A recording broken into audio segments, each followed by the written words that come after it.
ኢየሱስ ሳይሆን ስምዖን ተሰቀለ እያለ የዘገበልን ሰው ነው። ያው ኢራኒየስ እንግዲህ ተመልከት እና ኢራኒየስ ምን ብለው ነው የዘገቡት? ይሄ ነገር ይሄ አባባላቸው ስህተት ነው፣ የተሰቀለው ኢየሱስ ነው እያለ እሱ ያው አጌንስት ሄረሲስ ቡክ 1 ቻፕተር 24 ላይ የተናገረው ነገር ነው። እና ቆሞስ ሲስቅባቸው ነበር እኮ እያለ ነው ያለው። ተመልከት፣ ቆሞስ ሲስቅባቸው ነበረ። ኢየሱስ በዛ ሰዓት የተሰቀለው ደግሞ ሳይመን ነው፣ ኢየሱስ አይደለም ጭራሽ። ይሄ በቃ በጣም የሚገርም ነው። ስለዚህ አሁን እዚህ ጋር ስትመጣ አንድ በመንገድ ኃላፊ የአሌክሳንድሮስ እና የሩፎስ አባት የነበረ ስምዖን የተባለ ሰው የቀሬና ሰው ነበረ። ስምዖን የተባለ ሰው ነበረ። ከዛ አስገደዱት። ሲመጣ መስቀሉ እንዲሸከም አስገደዱታል። ቀጠለ። ትርጓሜውም የወሰዱት ነው ወደዛ የራስ ቅል ስፍራ ወደሚባል ጎልጎታ ወደ ተባለ ተራራ ስፍራ ወሰዱት። ማንን? ስምዖንን። ከርቤም የተቀላቀለበት የወይን ጠጅን እንዲጠጣ ሰጡት። ማንን? ስምዖንን። እሱ ግን አልተቀበለም። ማን ነው? ስምዖን። ባይገርም ማን ኢምሩ ኢየሱስ ተቀብሎ ነበር ወይስ አልተቀበለም ነበር? ይሄንን ጠጥቷል ወይስ አልጠጣም? ጠጥቶ ይል እንዴ? ኢየሱስ ጠጥቷል። ኢየሱስ ጠጥቷል። ይሄኛው ግን አልጠጣም። ሲጀመር ለዛኛው መስቀል የተሸከመው እኮ ኢየሱስ ነው። እዛኛው ላይ የዮሐንስ ወንጌል የተሸከመው ኢየሱስ፣ ለዚህ ጋር ደግሞ የተሸከመው ስምዖን ነው። ኦ ማይ ጋድ ከባድ ጥያቄ። እሺ አሁን የመጨረሻው ጥያቄ ልጠይቃችሁ። እኔም ብዙ ሰው ስላለ አሁን ለምሳሌ ኢሳን አልሰቀልነውም አልገደልነውም ይላል ቁርአን ላይ። አሁን እኛ ደግሞ ተሰቀለ እንላለን። የተሰቀለበትን ቦታ እስራኤል ላይ ሁልጊዜ እንለዋለን። አሁን ግን እኛና እናንተ የተለያየንበት ተሰቀልን አልተሰቀልን በሚለው ነው። እና ሰው ደግሞ ስጠይቅ ደግሞ ኢሳን የሚመስል ሰው ሌላ ሰው ሰጠና ከዛ ያንን ሰው ሰቀሉት። ከዛ ሌላ ሰው ኢሳ ደግሞ ወደ ላይ አረገ ነው የሚለው። እና ያ የተሰቀለው ሰው ለምን ተሰቀለ ማለት ማን ነው የተሰቀለው ሰው? ጥፋቱ ተሰቀለበት። ኢንሻአላህ ኢብራሂም ባጭሩ ተዘጋጅበት ስለ ስቅለት ማለት ነው። አክቹአሊ ዛሬ ስለ እስልምና የሚወራ ግን ቢሆን የሚብሎ አጠር አድርገህ ተዘጋጅበት። ያው አዲስ የመጣችሁ ወንድሞቼ እህቶች ዛሬ የጥያቄና መልስ ሰዓት ስለሆነ እሱ ላይ ፎከስ የምናደርገው እስልምና ላይ ማለት ነው። እሺ ያው ቁርአናችን አምላካችን እንደዚያ በተከበረ ቃል ላይ ተመከተ እኛ የአላህ መልእክተኛ የመርየም ልጅ አልመሲህን ገደልን በማለታቸው ረገምናቸው። አላህ አይሁዳውያን ረገም። ለምን? ኢየሱስን ገደልን በማለታቸው። ታዲያ ሲባል አልገደሉትም አልሰቀሉትም። ታዲያ ምን ሆነ? ግን ለእነርሱ የተገደለው ሰው በኢሳ ተመሰለ። እነሱ መሰላቸው ኢሳን የገደሉ መሰላቸው። እንደምናውቀው ኢየሱስ ያው መልኩ ከሐዋርያ ጋር ይመሐሰል ነበር። ይሄ በእስልምና በክርስትና ያለ ታሪክ ነው። እንዲሁም ደግሞ ወላታ ሲይዙት ራሱ አያውቁትም ነበረ። የምታውቀው ከሆነ እኮ ይሁዳ ሄዶ ግንባሩን የሳመው አይደል? በዛ ነው ያወቁት አይደለ? አያውቁትም ነበር። ፖይንቱ ምንድነው? እስልምናችን አምላካችን የተናገረ ያለው ኢሳ አለይሂ ሰላም አምላክ አድኖታል ነው። የተሰቃ ካለ አዎ አለ። ማን እንደሆነ አናውቅም፣ ጥቅም የለውም ማወቃቸው አልነገረንም። ግን ደግሞ ኢሳ አለይሂ ሰላም ሆኗል፣ ድኗል፣ አልተገደለም። ታዲያ የት ነው ያለው ከተባለ ይልቁንስ አላህ ኢሳን ወደ ራሱ አነሳ። ስለዚህ አምላካችን ኃያሉ አምላካችን ኢሳን አለይሂ ሰላም ጠበቀው፣ አስቀድሞ ቃል ገባ። ሱረቱ አልያን ተመከተ። አምላካችን ምን አለ? አላህም ባለ ጊዜ አሳስ አላህ ምን አለ? ኢሳ ሆይ እኔ ወሳጅህ ነኝ፣ ወደ እኔም አንሺ ነኝ፣ ቃል ገባት፣ አስቀድሞ አነሳለሁ። ቃሉን ደግሞ ፈጸመ። አምላካችን ከአይሁዳውያን ሴራ ጠበቀው። የተሰቀለው ሰው የማን ነው አልተነገረንም። ግን ደግሞ የተመሰለባቸው እነሱ ናቸው። እነሱ መሰላቸው ኢየሱስን የሰቀሉ መሰላቸው፣ ግን ደግሞ እውነታው አልሰቀሉትም። ግልጽ ይመስለኛል። ኢብሮ ጨምርለትና ከዛ እንቀጥላለን። ባጭር እያደረጋችሁ ኢብሮ አለ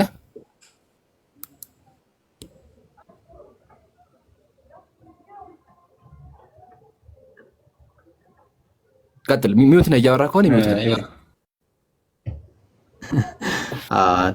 እሺ ይሄ ሐሳብ ፎሬቨር ያው እናንተ እኛ ጋር ብቻ ሳይሆን እናንተ ጋርም ያለ ነው። እንግዲህ ኢራኒየስ ምናልባት የምታውቀው ከሆነ ቸርች ፋዘር ነው። አጌንስት ሄረሲስ ቡክ 1 ቻፕተር 24 ላይ ተቃውሞ ይህንን ሐሳብ ተቃውሞ የመጡትን ሰዎች እንዴት ክሪቲሳይዝ እንደሚያደርግ ነው የሚያሳየው ማለት ነው። አሁን ምንድነው wherefore he did not himself suffered አለ days ራሱ አልሞተም። እንደው ሞትን ራሱ አይደለም የሚያጣጣመው በት ሳይመን አለ። ጭራሽ ስምዖን ነው የሞተው። ይሄ ቁርአን ከመምጣቱ በፊት ስንትና ስንት ዓመት በፊት ነው። እሺ ይሄ ነገር ነብዩ ከመላካቸው በፊት ተግባባን።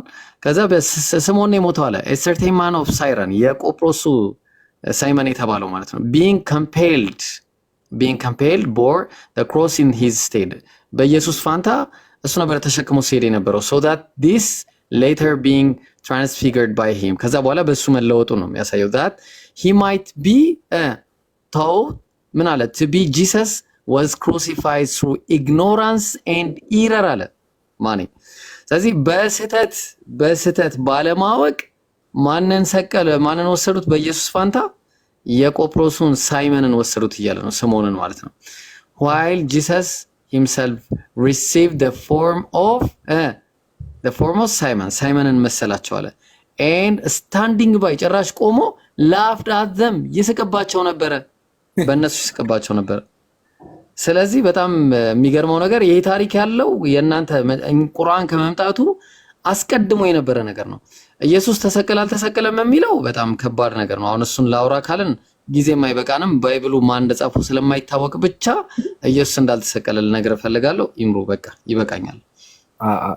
ጀዛከላህ ብሮ፣ ይሄ ራሱ በቂ ማስረጃ ነው። ከፈለገ ደግሞ ነገ ይምጣና በክርስትና ስቅለት ላይ በሰፊው እንወያያለን ኢንሻአላህ። አዎ ግን ኢብሮ ያሳየን ግን እኔ አሁን አልቀበለውም። ምክንያቱም ከመጽሐፍ ቅዱስ አላሳየኝም እና ብዙ ተጨባጭ አይደለም። ግን ኢምራን ቴንክ ዩ ቬሪ ማች ኢብሮ እያለ ያለው እኮ መሰለ እንደዚህ የሚል ሐሳብ አለን። ኢብሮ እስቲ የሉቃስ ወንጌል ያወጣለትማ እንዴ ልንተናሰቀው እንያወጣለን። ጉድ እናድርገው። ያው እዚህ ጋር ያው ማርቆስ ወንጌል ያው ራሱን በመጽሐፍ አውጣው ይሄን ነው አይደል?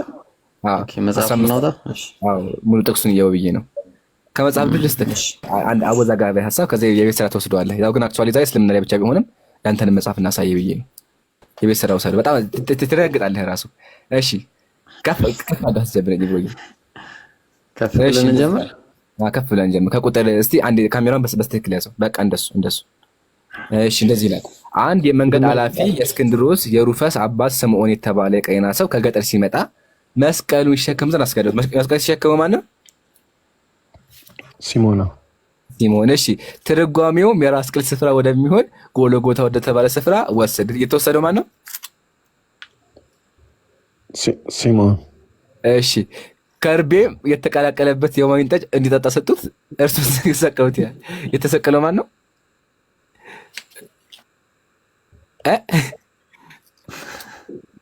ሙሉን አንብቧ። እሺ ሙሉን አንብቧ። እንደዚህ ይላል።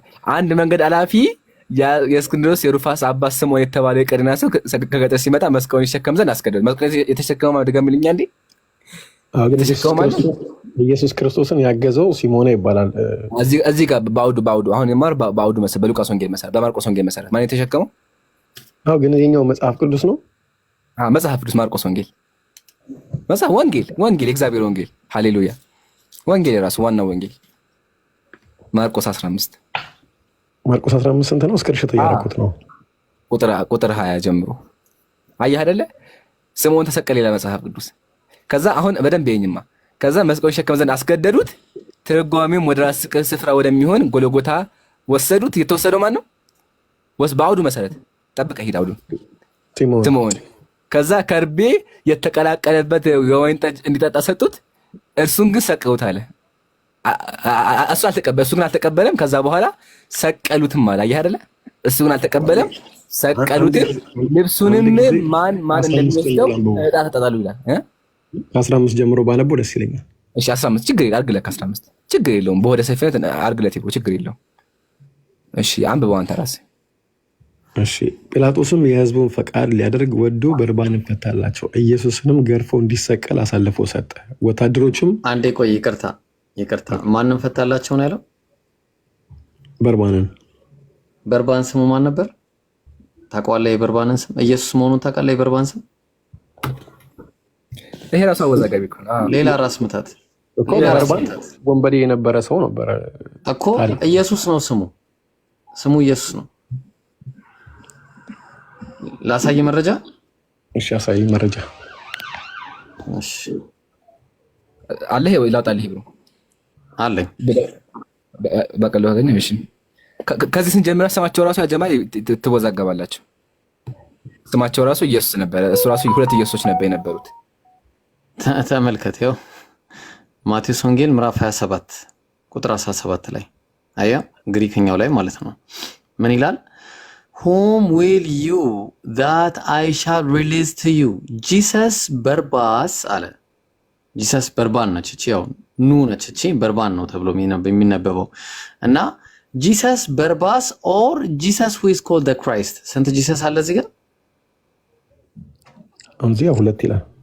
አዎ አንደኛው የበርባኑ ጂሰስ ነው። ያው በርባን ነው የሚለው ግሪክኛው ኑ ነች እቺ በርባን። አማርኛው ላይ እንሂድና አሁን ይሄንን በርባን ነው የፈታላቸው የተባለው። እንግዲህ ተመልከት፣ ያው የመጀመሪያው ዝግብ እዚህ ጋር ነው። ስለዚህ አሁን ትክክለኛ መሆኑን ምንድነው ማረጋገጫ የሚሆነው? ተሳስተው ይሄንን ሰቅለውም ሊሆን ይችላል። ወይ ስምዖን ነው ወይ ነው የሰቀሉት፣ ከሁለት አንዱ ማለት ነው። ወይ በመልክ ነው ወይ በስም ነው የተመሳሰለው። አሁን ይሄንን አላቅም። ኖርማሊ ግን መጽሐፍ ቅዱስን ራሱ ብናነበው አሪፍ ነው። አማርኛውም አለ፣ ግዕዙም አለ፣ ሌላውም አለ። ኖርማሊ አንተ ሳይየን በምን እንትን አለ ግን አንብበው። ወይ አንድ ኢብሮ ያሳየው ግሪኩ ነው አይደለ? ወይ ኢብሮ ግሪኩን አሳየህ፣ እኔ ደግሞ እንግሊዘኛ አሳየህ። አሁን ኢብሮ የመጽሐፍ ቅዱስ ዋና ቋንቋ ግሪኩን ያመጣልህ ዋናውን ማለት ነው። አጂብ ነው። እኔ ደግሞ እንግሊዘኛ ላምጣልህ። ይታያል? አዎ ይታያል። ሆሊ ባይብል ኤንአይቪ ትርጉም ነው። እሺ መጽሐፍ ቅዱስ ያው የማቴዎስ ወንጌል እንደዚህ ይላል። ይኸው እሺ እንደዚህ ይላል። when the crowd had gathered በኋላ ፕላቶስ asked them የማቴዎስ ወንጌል ምዕራፍ 27 asked them which do you want me to read to you Jesus ባራባራስ or Jesus who is called the Messiah ይላል አይደለ? የትኛውን ልፍታላችሁ አለ። ኢየሱስ ባራባራስ ወይስ ደግሞ ኢየሱስ መስኪውን? አያ ስለዚህ ሁለት ኢየሱሶች አሉ። ሳልወርድ ወጥቼ ቼክ ላድርገው በስልኬ ሳልወርድ። እሺ ቼክ አድርገው። ስለዚህ አጀማ እንዴት መሰላችሁ? መጀመሪያ ኢየሱስ ታስሮ ነበር። ኢየሱስ ሲታሰሩ ሁለት ኢየሱሶች ነበር የታሰሩት። ሁለት ኢየሱስ ታስረዋል። አንደኛው ኢየሱስ ማን ነው? ጂሰስ በረባስ። አንደኛው ደግሞ ጂሰስ ኢየሱስ ናቸው። ከዛ በኋላ አንደኛው ተፈታ፣ አንደኛው ተሰቀለ። አንደኛው ተሰቀለ። ጥያቄያችን ምን የታሰረው ማለት የተፈታው ማን ነው? ተቃይሮባቸው ቢሆን ስማቸው እኮ አንድ አይነት ነው አይደለ? ይብሮ ከዚህ እንኳን ስንጀምር አያውቁትም እኮ በነገራችን ላይ እንደምታውቀው የዮሐንስ 17 ስንት ነው ቁጥሩ? 27 ማቴዎስ ኢምሮ አያውቁትም እኮ ችግሩ።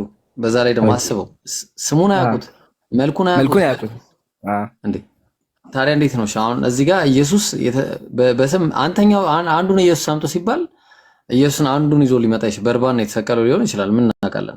ከዛ ደግሞ ወይ ደግሞ እሱን የሚመስለው የቀሬናው ሳይመን የተባለው ይሄን ሊመስል ይችላል። አሁን ኢምራን የሚያሳየን ይሄን ሐሳቡን ንገራቸው። አይሁዳውያን ኢየሱስ ሊገሉ ፈለጉና አያውቁትም ነበር። ከዛ ምን አደረጉ? 30 ብር ከፈሉና ለይሁዳ ሄደህ ምን አደረገ ነበር? ኢብሮ ሳሙ አይደለ? የምስመው ኢየሱስ ማለት አይደል?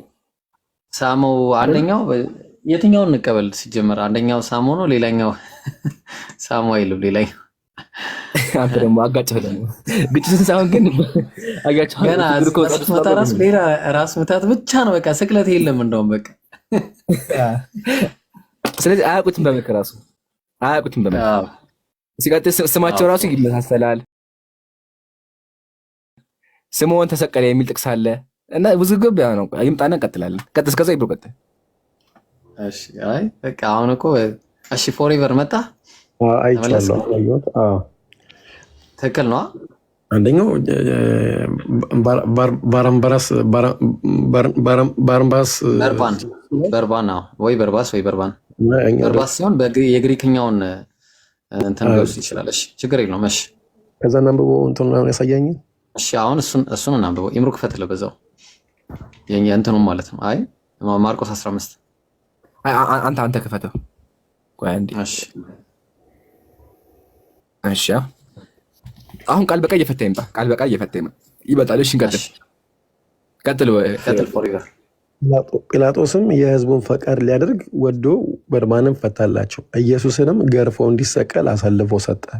ወታደሮችንም ፕራይቶሪዮን ወደሚባል ግቢ ውስጥ ወሰዱት። ጭፍራውንም ሁሉ በአንድነት ጠሩ።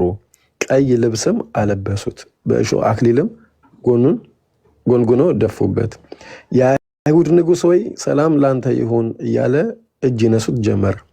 ራሱም በመቃ መቱት፣ ተፉበትም፣ ተንበርክከውም ሰገዱለት። ከተዘባበቱበትም እጅግ አቁምና ይሄ ሁሉ የተደረገበት ማን ነው? ኢየሱስ ነው አይደለ? ማሻአላ። አሁን ቀጥልሽ።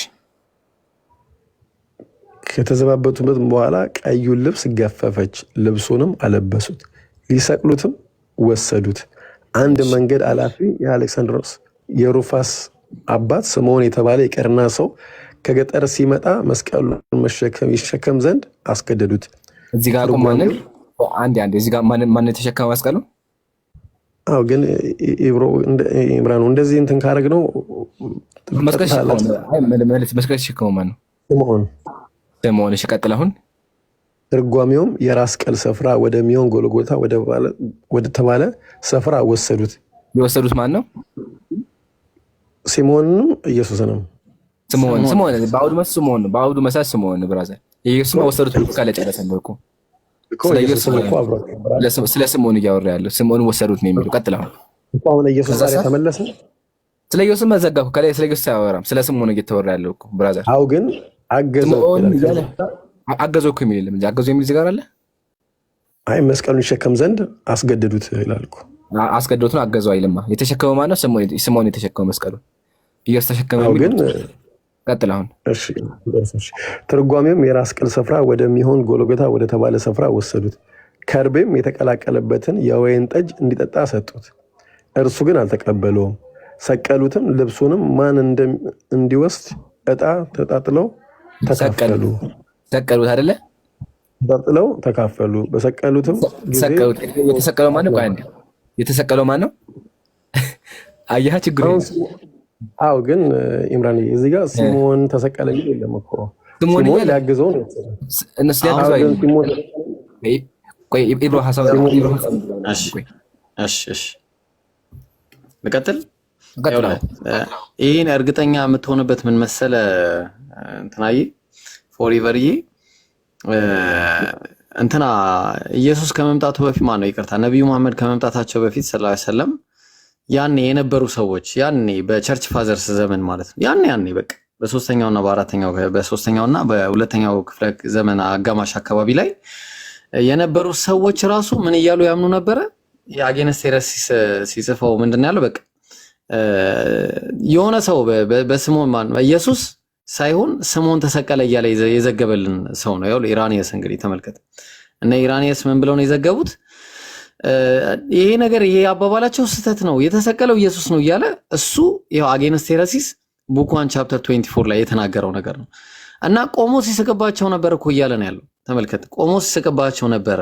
ኢየሱስ በዛ ሰዓት የተሰቀለው ደግሞ ሳይመን ነው ኢየሱስ አይደለም ጭራሽ። ይሄ በቃ በጣም የሚገርም ነው። ስለዚህ አሁን እዚህ ጋር ስትመጣ አንድ በመንገድ ኃላፊ የአሌክሳንድሮስ እና የሩፎስ አባት የነበረ ስምዖን የተባለ ሰው የቀሬና ሰው ነበረ። ስምዖን የተባለ ሰው ነበረ። ከዛ አስገደዱት። ሲመጣ መስቀሉ እንዲሸከም አስገደዱታል። ቀጠለ። ትርጓሜውም የወሰዱት ነው ወደዛ የራስ ቅል ስፍራ ወደሚባል ጎልጎታ ወደ ተባለ ተራራ ስፍራ ወሰዱት። ማንን? ስምዖንን። ከርቤም የተቀላቀለበት የወይን ጠጅን እንዲጠጣ ሰጡት። ማንን? ስምዖንን። እሱ ግን አልተቀበለም። ማን ነው? ስምዖን። ባይገርም ማን ኢምሩ ኢየሱስ ተቀብሎ ነበር ወይስ አልተቀበለም ነበር? ይሄንን ጠጥቷል ወይስ አልጠጣም? ጠጥቶ ይል እንዴ? ኢየሱስ ጠጥቷል። ይሄኛው ግን አልጠጣም። ሲጀመር ለዛኛው መስቀል የተሸከመው እኮ ኢየሱስ ነው። እዛኛው ላይ የዮሐንስ ወንጌል የተሸከመው ኢየሱስ፣ ለዚህ ጋር ደግሞ የተሸከመው ስምዖን ነው። ኦ ማይ ጋድ ከባድ ጥያቄ። ሰቀሉትን እዚህ ጋር እኮ መስቀሉን ይዞ ተሸክሞ ሲሄድ ለሲሞን አስገደዱት ይላል። አሁን እዚህ ጋር ማንን ሰቀሉት ይላል? አሁን እናንተ አሁን ሲሞንን ነው የምትሉት። አሁን ኢየሱስ ነው ተሰቀለ የምንለው ማለት ነው። ሌላም ቦታ ላይ አለ ማለት ነው። ግን አሁን እዚህ ጋር ሲሞን ለምሳሌ ፎሪቨር ኢየሱስ ጠጥቷል ወይስ አልጠጣም? የወይን ጠጁን አላውቅም። አልጠጣም። ማነው ይቅርታ ተቀብሏል የዛን ጊዜ እሱ። እዚህ ጋር ግን አልተቀበለም እያለ ነው። ይሄ ራሱ አንድ ራሱን የቻለ ሁለተኛ ሌላ ሰው ነው ራሱ የተሰቀለው ማለት ነው። ሁለተኛ ወይ ደግሞ በቃ ሁለት ኢየሱሶች ተሰቅለዋል። አለዛ ደግሞ ወይ አንዱ ኢየሱስ ተሳስቷል ማን ነው ወይ ደግሞ ኢየሱስ የሚባል የተሰቀለ አካል የለም ማለት እንደ ባይብሉ። ስለዚህ አሁን በቃ ሐሳቡ እንዳይሰፋ ሰብሰባ አድርገትና የፈለግንበት መሰለህ ወገኔ ፎርኤቨር መጽሐፍ ቅዱስ በስቅለቱ ጉዳይ ይወዛገባል ነው። እሺ ሌላ ጊዜ በታ ትወያያለህ። ራሳችን ኢብሮ አጠቃለውና ከዛ ጥያቄ እንቀይር። የቤት ስራ ነገር ላይ ሊጨምር ኢብሮ ሌሎቹም እንዲማሩበት ቆይ ጆን ይውታል። አሁን ኖርማል አጠራርገህ ሂድበት። ርዕሳችን እናቀይር። አጠራርገህ ሂድበት።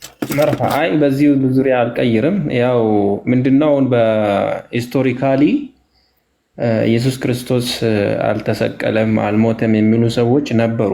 በመጀመሪያ በአንደኛ ክፍለ ዘመን ሁለተኛ ክፍለ ዘመን ምናምን አካባቢ የነበሩ ሰዎች ነበሩ። ምንድነው ልዩነታቸው የነበረው?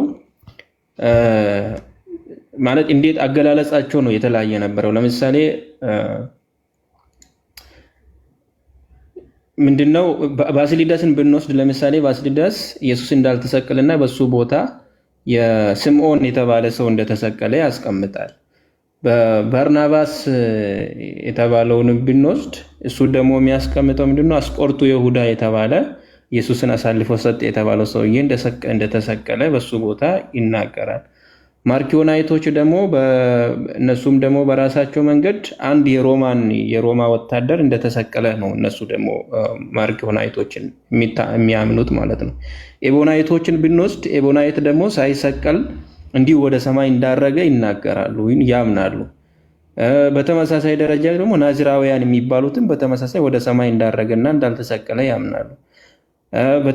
በተቃራኒ ደግሞ ተሰቀለ ብሎ ክሌም የሚያደርጉ ሰዎችም አሉ። አሁን ይሄ ምንድነው አላህ Subhanahu Wa Ta'ala ፍሮም ዘ ቢግኒንግ ቁርአን ላይ ምንድነው በሱረቱል ኒሳ ምዕራፍ 4 ቁጥር 157 ላይ ምን ብሎ አስቀምጦልናል? እነለዚነ እክተለፉ ፊህ ለፊ ሸክን ምንሁ በዚህ ጉዳይ ላይ የተለያዩ ሰዎች በእርሱ ጉዳይ ላይ በመጠራጠር ውስጥ ናቸው።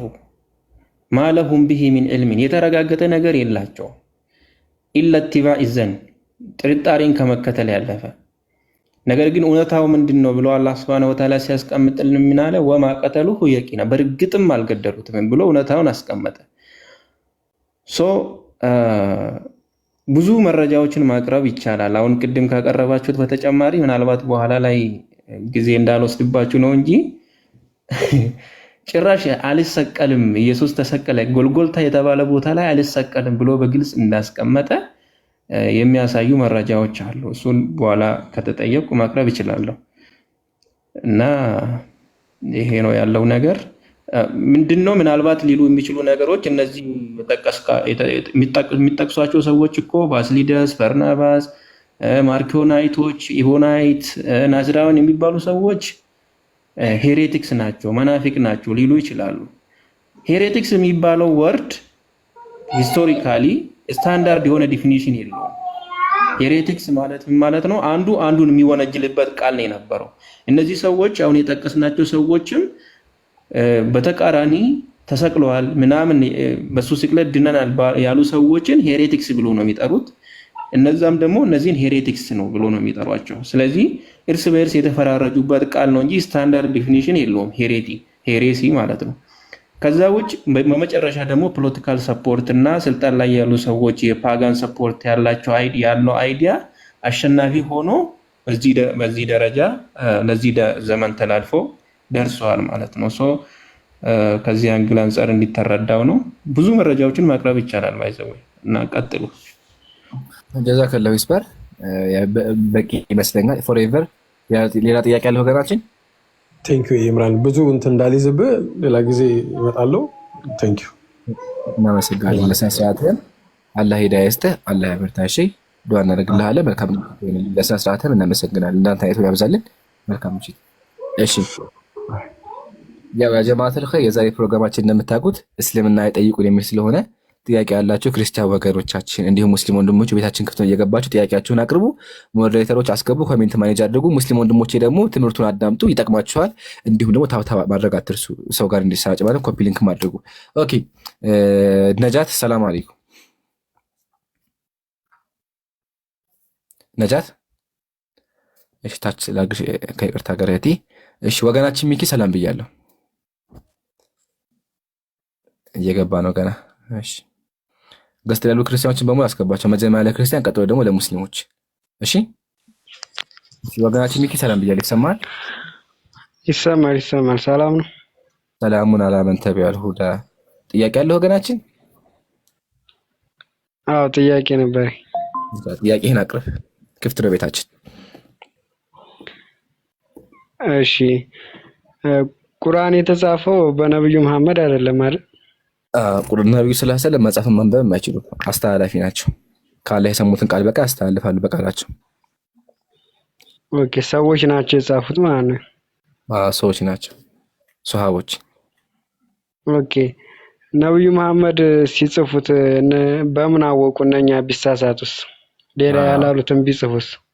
ምን ያደርጉ ቼክ ያደርጉ ነበር ላሳይካ በጣም ይገርማል እሱ አያነቡም አልከኝ ያስነባሉ ልንገርካ ነብዩ ሰለላሁ ዐለይሂ ወሰለም ሱሐቦች ነበሯቸው ሱሐቦች ማለት በጣም ብዙ ደቀ መዝሙር ነበሯቸው ኦሬዲ ከ10,000 በላይ ይበልጣል ቁጥራቸው ከ10,000 በላይ ናቸው ቁርአን የሚጽፉ ደግሞ ከ60 በላይ አይ ቲንክ አሉ ኦኬ ነብዩ ምን ያደርጉ ነበር መሰከተ ተመከተ ምሳሌ መጽሐፉን ይኸው አንዴ መጽሐፉ ጀምዑል ቁርአን አንዴ ቆይ እቺ ነገውን ላጋት በደንብ ያሰመኩላስ ይሄ መጽሐፉ ጀምዑል ቁርአን ይሄ መጽሐፍ ይኸው እንደዚህ ይላል كنت اكتب الوحي عند رسول الله አለ ተናገረ ዘይድ ምን አለ ታላቅ ጸሐፊ ነው ምን አለ እኔ እኮ ቁርአን ነብዩ ጋር ጽፍ ነበር አለ ቁርአን ይጽፍ ነበር وهو يملي عليه ነብያችን ያነበው በቃላችን ነበር እሱ ደግሞ ይጽፋል فاذا فرغت ጽፌ ስጨርስ قال اقرأه አንብበው ይሉኛል አለ ለምን ቼክ ለማድረግ እርግጠኛ ለመሆን ከዛ በኋላ فاقرأه ከዛ በኋላ ደግሞ አነበዋለሁኝ አለ ስለዚህ መስለ ሰማያው ነበር በጽሁፍ ያስቀምጡ ነበር ማለት ነው ያጽፉ ነበር ሲቀጥል ደግሞ ዋናው ቁርአን የመጣበት በቃል ደረጃ ነው እንጂ በጽሁፍ አይደለም እሺ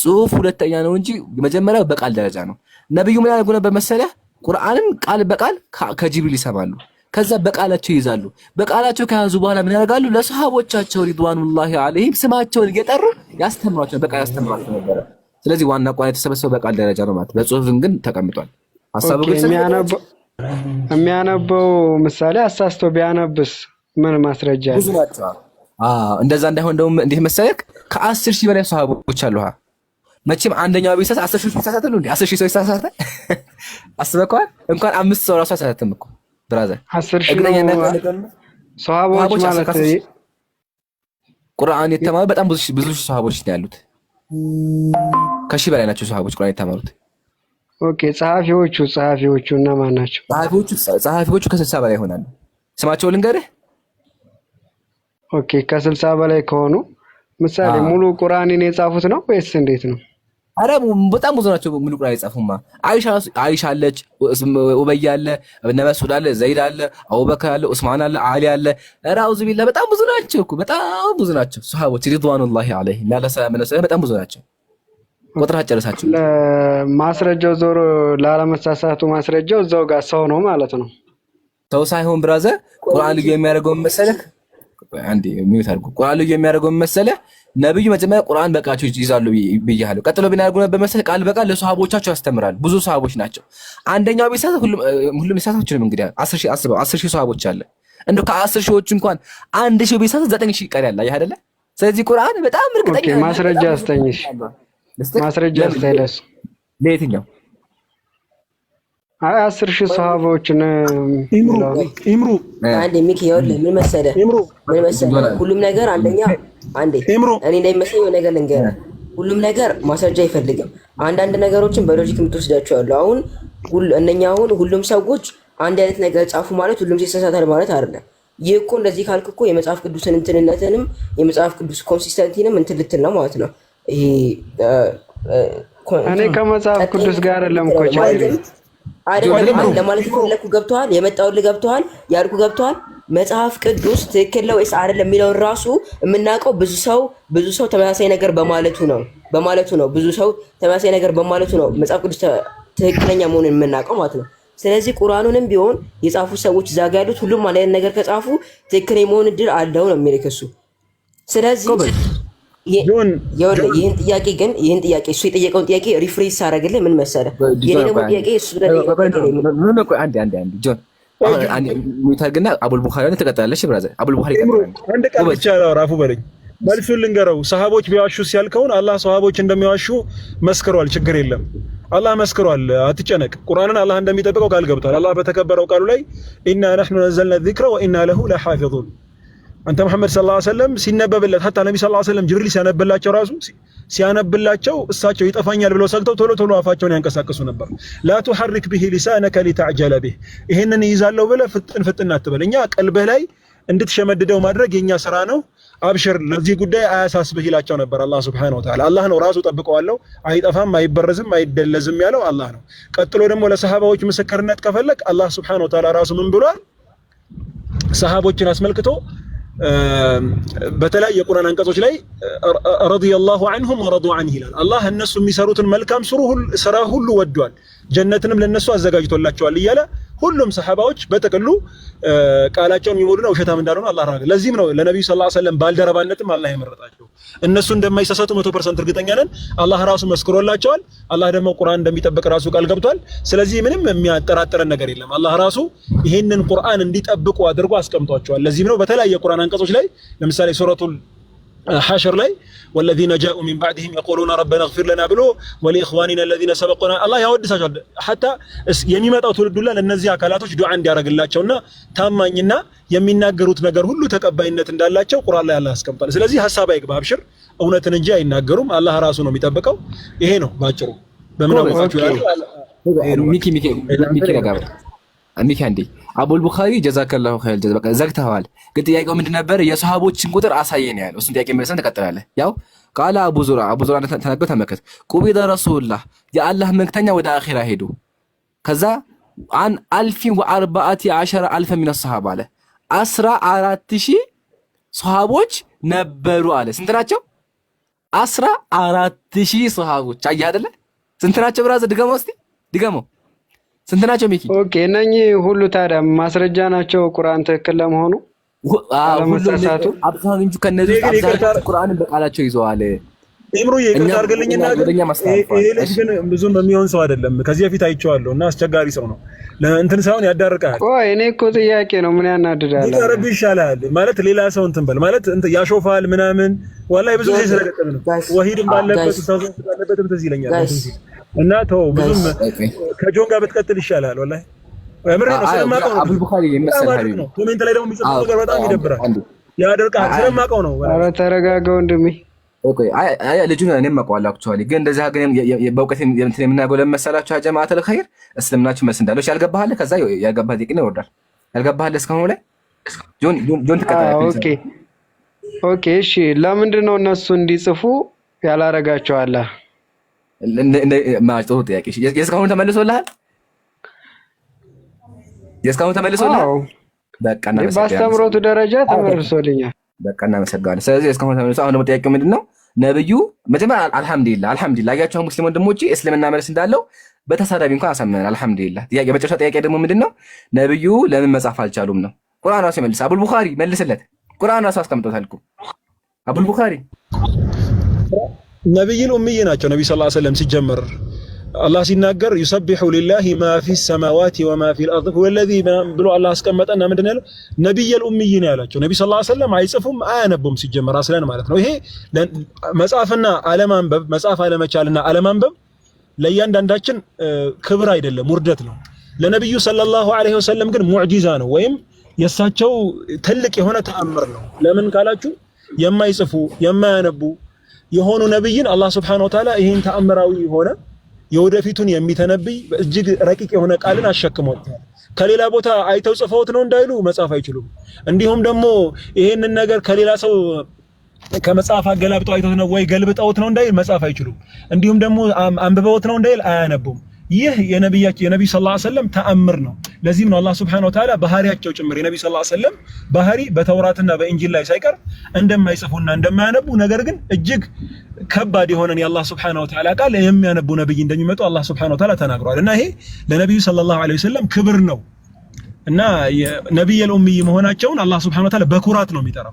ያ የማይጽፍ የማያነበው የሆነው ብሎ ነው የሚገልጻቸውና ለነብዩ ሰለላሁ ዐለይሂ ወሰለም ይህ ክብር ነው። እኛ እናውቃለን ይሄን ነብዩ ሰለላሁ ዐለይሂ ወሰለም ይሄን እንደማያደርጉ እና ይሄ ለነብዩ ሰለላሁ ዐለይሂ ወሰለም ክብር ነው፣ ሙዕጂዛ ነው። የማይጽፍ የማያነብ የሆነ አካል 114 የቁርአን አንቀጾችን እንግዲህ አስቡት። ነብዩ ሰለላሁ ዐለይሂ ወሰለም ሰላቱን ላይ ይሰግዱ ነበር። ሰላት ሲሰግዱ ረጃጅም የቁርአን አያዎችን ሱረቱል በቀራ ኦልሞስት ምን ያህል ግልጽ እንደሆነ ታውቃላችሁ? 2 ጁዝ ከግማሽ አካባቢ። ሱረቱል አሊ ኢምራንን፣ ሱረቱን ኒሳን ይሄን ረጃጅም የሆኑ ሱራዎች ነብዩ ሰለላሁ ዐለይሂ ወሰለም ሸምድደው ጭምር ሰላታቸው ላይ ጭምር ሲያነቡ ነበርና ይሄ ለነብዩ ሰለላሁ ዐለይሂ ወሰለም ትልቅ ተአምር ነው። የማይጽፍ የማያነብ አካል ይህንን ለሰው ልጆች መመሪያ የሆነ ትልቅ የሆነ መለኮታዊ መጽሐፍን በአላህ በልቡ ላይ ማስረጹ ለነብዩ ሰለላሁ ዐለይሂ ወሰለም ተአምር ነው። ቁርአንም ይህንን እውነታ ነው የሚያረጋግጠውና ያንን ነው አላ ኩሊ ሐል አላሁ አለም። ጀዛከላ አላሁ አክበር ያሰራልሽ ወገናችን ጆን በጣም እናመሰግናለን። ጥያቄህን ጠይቅ ኢብራሂም ተዘጋጅ። እሺ አሁን ምናልባት አሁን ማለት ምን መሰለህ ግን ወማ ኩንተ ተትሉ ሚን ቀብሊሂ ሚን ኪታቢን ወላ ተኹጡሁ ቢየሚኒክ ኢዘን ለርታበ ልሙብጢሉን እያለ የሚናገርበትም ትልቁ መረጃ ነው። ትርጉምላቸው ብዙዎቹ ይጠራጠሩ ነበር። ቀጥል ቃል በቃል ተርጉሞ አንዴ ቃል በቃል ተርጉሞ ኢብራሂም። ምንድነው አንተ የምትጽፍ አይደለም። ወማ ኩንተ ተትሉ የምታነብ አይደለም። ሚን ቀብሊሂ ከዚህ በፊት ሚን ኪታቢን መጽሐፍን ወላ ተኹጡሁ ቢየሚኒ በእጅህም የምትጽፍ አይደለህም አላቸው። ኢዘን ለርታበል ሙብጢሉን እንዲህ ብታረግ ኖሮ ብትጽፍና ብታነብ ኖሮ ምን ያረግሁ ነበረ? እነዛ ተጠራጣሪዎች አበላሽ የሆኑ ሰዎች በተጠራጠሩ ነበር አለ። ይጠራጠሩ ነበር። ምክንያቱም የሚያነብ የሚጽፍ ከሆነ ኮርጆ ነው ይሉ ነበር ማለት ነው። ይሄንን ለማድረግ አላህ እንዳልኮርጆ ራሱ ትልቅ ተአምር ነው እዚህ ውስጥ ያለው ራሱ ማለት ነው። ተዘከለ ጆን ቀጥል። በጣም እናመሰግናለን ስለጠበቅ። ቀጥል ጆን። እሺ የሚኪያስን ጥያቄ እኮ ነው ሪፍሬዝ ማድረግ የፈለግኩት እና ምን ነበር መሰለኝ ጥያቄ ከሚኪያስ ላይ ጨምሬው ማለት ነው። ሚኪያስ ያለው ጥያቄው እነሱ የጻፉት ነገር ከመሐመድ የመጣው ትክክለኛ ነገር እንደሆነ በምናውቃለን ነበር ጥያቄው። ያው ለሱ ጥያቄ ቀላል ነው፣ አንድ አይነት ስለሆነ ያው አንድ አይነት ነገር መቼስ ሁሉም በአንድ ላይ ተሳቱም ነው። ግን የኔ ጥያቄ ምን መሰለ፣ እንዴት ነው መሐመድስ ራሱ አሁን እነሱ አሁን ያንን ነገር መላኩ ሲያነጋግረው እነሱ ምን የሚያውቁት ነገር የለም። እጀስ እሱ ብቻ ነው ይመጣና መላኩ እንዲህ ብሎ ነገረኝ፣ ስለዚህ ይሄ ነው እውነቱ ጻፉ ብሎም ይነግራቸው አይደለ? ስለዚህ እሱ መሐመድ ራሱ የሰማው ነገር እውነት ይሁን ውሸት እነሱ መሐመድ ሰምቷል አልሰማም፣ እውነት ይሁን ውሸት ሲቀጥል የሰማው ራሱ ከመላኩ ይሁን አይሁን የሚያውቁት በምንድን ነው? በምን ሳቁ? ዝም እሱ ስላላቸው ብቻ ነው ዝም ብሎ ተመርቶ የጻፉት? መሐመድ እውነተኛ መሆኑን አለሙን በምን ነበር እርግጠኛ ሆኑት? ስለዚህ ጥያቄ አንተ ምንድን ነው ነብዩ ትክክለኛ መሆናቸው ጅብሪል መምጣቱን በምን አወቁ አይደለ? አንደኛ ጅብሪል ራሱ ሪል ጅብሪል መሆኑና ለመሆኑን ወይም ሰይጣን ራሱ በጅብሪል ተመስሎ አለመሆኑና ለመሆኑን በምን ያውቃሉ? አንድ ሁለተኛ ደግሞ እንትን ሲጀመር ራሱ ሰይጣን ራሱ ቢሆን ማለት ነው ሲጀመር ራሱ ጅብሪል ራሱ አናግሯቸው መሆኑን ራሱ በምን ያውቃሉ? ሁለት ሶስተኛ ደግሞ አናግሯቸው ቢሆን ራሱ ማለት ነው ማለት እነኛ ውጭ ያሉት ሰዎች መተው ሲነግሯቸው ማለት ሲነግራቸው መሐመድ የሚላቸው ነገር ራሱ ፈጥሮ ይሁን ጅብሪል ነግሮት ይሁን ጅብሪልስ ቢሆን ሪል ጅብሪል ነው ወይ ሰይጣን ነው የሚለው የሁሉ ነገር በምን አውቀው ነው? ዝም ብለው ነው ወይስ ዝም ብለው በደመ ነፍስ ነው የጻፉት? እሺ እናመሰግናለን። ጥያቄውን ተቀበላለን። ኢብሮ ቀድስልኝና በጣም ጋራሚ ሀሳቦች አሉ እዚህ ጋር ግን መጀመሪያ አንተ እሺ በመጀመሪያ ደረጃ ነብያችን ሰለላሁ ዐለይሂ ወሰለም አንተ ነው የምትመልሰው፣ ግን እኔ ይቅርታ አድርጉልኝና አንዳንድ ጥያቄዎች በጥያቄ ይመለሳሉና አንድ ነብይ እውነተኛ ነብይ መሆኑን እውነተኛ ተናጋሪ መሆኑን የሚመዝንበትን መመዘኛ ቢነግረን። ይቅርታ ስልክ ገብቶብኝ ነው። ይሰማል? ይሰማል። አዎ ይሰማል። እና እሱ ራሱ ጆን አሁን አንድ ነብይ ትክክለኛ ነብይ ነው የሚያስብለውን መለኪያውን ቢነግረን ጥሩ ነው።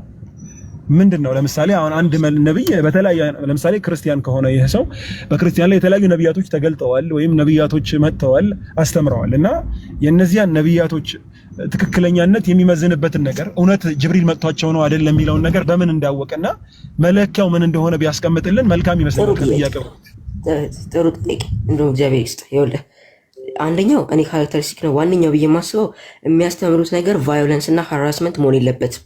በመጀመሪያ ማለት ነው የሚያስተምሩት ነገር ሃራስመንት እና ቫዮለንስ ካለው ይህ ነገር ሪል መሆኑን አለመሆኑን ለመለየት ራሱ ያስቸግራል። ምክንያቱም እንዴት ነው አንድ ሰው ሃራስመንት እና ቫዮለንስ እያስተማረ ነብይ ነው ልል የምችለው ወይም ላልል የምችለው? ሁለተኛ ደግሞ አንዴ ልጨርስለት ልጨርስለት ከዚ ልጨርስለት አይሻልም? ቫዮለንስ እና ሃራስመንት ያልከው መረጃ አስተም። እሺ ጥሩ ጥያቄ። አንደኛ ሲጀመር የኛ አሁን ለምሳሌ ክርስቶስ ያስተምር የሚረግሟችሁን መርቁ፣ እንደገና ለሚያሳድዷችሁ ጸልዩ ነው ያለው። እንደገና ደግሞ ሌሎችን ተከታዮችንም ቢሆን ወደ እነርሱ ወደኛ ይመጡ ዘንድ ጸልዩላቸው ነው እንጂ ያለው ግደሏቸው ወይም ደግሞ እግዚአብሔር ያጥፋቸው የሚል ቃል አልወጣውም ካፉ። ኧረ ቢስሚላህ ጆን እዚህ ኢብሮ ሀቢቢ እሺ ወይ ጆን ግን በቁርአን ላይ ሊትራሊ አለ ያጥፋቸው አለ ያጥፋቸው። ወይ አንዴ ረጋ በልና ቆይ አሁን ወላሂ በጣም ቁርአን ላይ ያስቀመጥኩኝ በጣም ገራሚ ነው። ጆን ወላሂ ጆን ተባረክ ወረበል ከአባ በቃ አንተ ጀግና ነህ። ለምን በዚህ መስፈርት ብቻ ሙሉ ክርስትና ውድቅ አድርገዋል። ልጻፍ ችግር ልጻፍ። አንደኛ ምንድነው ሃራስመንትና ቫዮለንስ ወይም ደግሞ መጥፎ ነገር ማስተማር። መጥፎ ነገር ካስተማሩ መጥፎ ነገር ማስተማር አንደኛ። ከዛ መራገም፣ መግደል። ቀጥል አሁን ቀጥል ጆን ችግር ማስረዳት ቀጥል። አሁን ሶስተኛ ሀሳብ በመጀመሪያ ችግር የለውም እሺ ችግር የለውም። በመጀመሪያ ማለት ነው አላህ ያጥፋቸው አንድ፣ ሁለተኛ ደግሞ ባገኛቸውም ስፍራ ግደሏቸው ሁለት፣ እንደገና ደግሞ ሌሎችም አሉ አይደል? ሲጀመር ደግሞ ማለት ነው በአብዛኛው ማለት ይሄ አንዱ ነው የቫዮለንስ እና የሃራስመንት ማለት ነው እኔ እስከማውቀው ድረስ። ሁለተኛው ደግሞ እኔ እስከማውቀው ድረስ ማለት ነው ሁለተኛው ካራክተሪስቲክ ብዬ የሚገልጸው እኔ አንድ በአንድ እያየን ብንሄድስ? አንድ በአንድ እያየን ጨርስ ብዬ ነው ሀቢቢ። ከዛ እየጻፍክ ነው አታስቡ፣ ጽፌያለሁ ሁሉም ነገር። ቀጥል ቀጥል ልጆን። ሁለተኛው ደግሞ ማለት ነው እኔ ግዴታ ነው እያልኩ አይደለም እንትን ማለት ነው። ይሄ እንትን ማለት ሚራክሎችን ፐርፎርም ማድረግ ግዴታ ነው ብዬ አላስብም። ነገር ግን ደግሞ እኔ እስከዛሬ ድረስ ካየኋቸው በመሐመድ ጊዜ ብኖር ኖሮ እስከዛሬ ድረስ ካየኋቸው ነቢያት ጋር ሳነጻጽረው እስከዛሬ የነበሩት ነቢያቶች እንዳለ በሁሉም ብዙ ታምራቶችን ወይም ሚራክሎችን ፐርፎርም ሲያደርጉ አይቻልም። መሐመድ ላይ ግን ስደርስ ምንም ሚራክል አላይም። ቫዮለንስ እና ራስመንት ነው የሚያስተምረው። ሲቀጥል ደግሞ የሚያወራው ነገር ራሱ ከመላክ የመጣ መሆኑ ማስረጃ የለኝም። ስለዚህ እነኚህ ማስረጃዎች ይዤ እንዴት ነው እነኚህ ሶስት አንድን ነቢይ ላያስብሉ የሚችሉ ነገሮችን ይዤ እንዴት ነው ነቢይ ነው ብዬ እርግጠኛ አይደለም የምችለው? ይሄ ነበር በቃ አሁን ኢብሮ እንጀምር። አንዴ መጀመሪያ ምንድን ነው ያለው?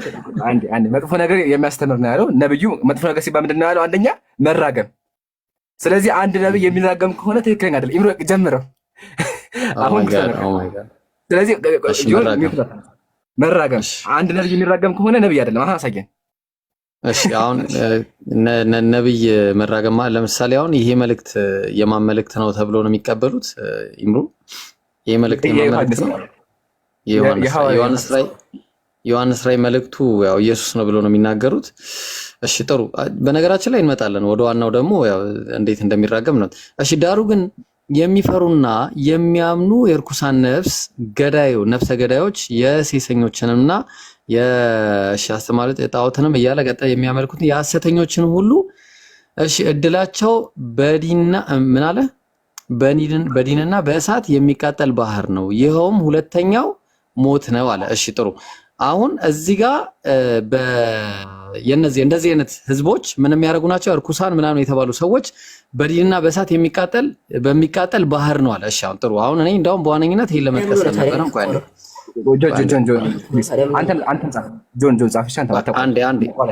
አንዴ እንዳታቋርጠኝ እባክህ፣ እንዳታቋርጠኝ። እሺ እንዳታቋርጠኝ። አዎ ቆይ አንድ ጊዜ። አዎ እሺ። ያው ምን አለ? የዚህን ህግ ቃላቶች ያደርግ ዘንድ የሚያጸና እርጉም ይሁን አለ። ምን ይሁን አለ? እርጉም ይሁን አለ። እርጉም። ከዛ ህዝቡን ሁሉ አሜን በሉ። እስቲ አሜን በሉ። አንዴ አሜን በሉ። አሜን። ሁለተኛ ኢብሮ ችግር የለውም እዚህ ጋር ማለት ነው። ስለዚህ አጀማ ጆ ምንድን ነው ያለው? የሚራገም ከሆነ ትክክለኛ መጽሐፍ አይደለም አለ።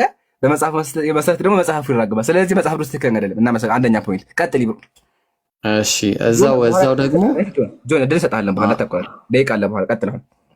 ጭራሽ ደግሞ ማለት ነው ጭራሽ ጌታ ኢየሱስ ክርስቶስን የማይወድ ቢኖር የተረገመ ይሁን። እሱስ ምን አለ? ጌታችን ሆይ ና ይላል። ከዛ ያው እንግዲህ ስለዚህ አሁን በቃ የተረገመ ይሁን። በቃ አሁን እርግማን አለ ማለት ነው። ኢምሩ የመጀመሪያ የእርግማን ፓርት በጣም ትልቁ የእርግማን ፓርት አለ። ኢየሱስ ራሱ የተናገረው ዮሐንስ ራዕይ ምዕራፍ 22 ላይ ምን አለ? በዚህ መጽሐፍ ተጻፈ። አንዴ ስለዚህ አሁን አንተ የምታሳየው ምንድን ነው? ቅድም ጆ ምንድን ነው ያለው? የሚራገም ከሆነ ትክክለኛ ነብይ አይደለም ማለት። አሁን ኢየሱስ ደግሞ ከተራገመ ትክክለኛ ነብይ አይደለም ማለት ነው። ኢየሱስ አሳየን። ታዲያስ በዚህ መጽሐፍ የተጻፈውን ትንቢት ቃል ለሚሰማ ሁሉ እኔ መሰክርበታለሁ።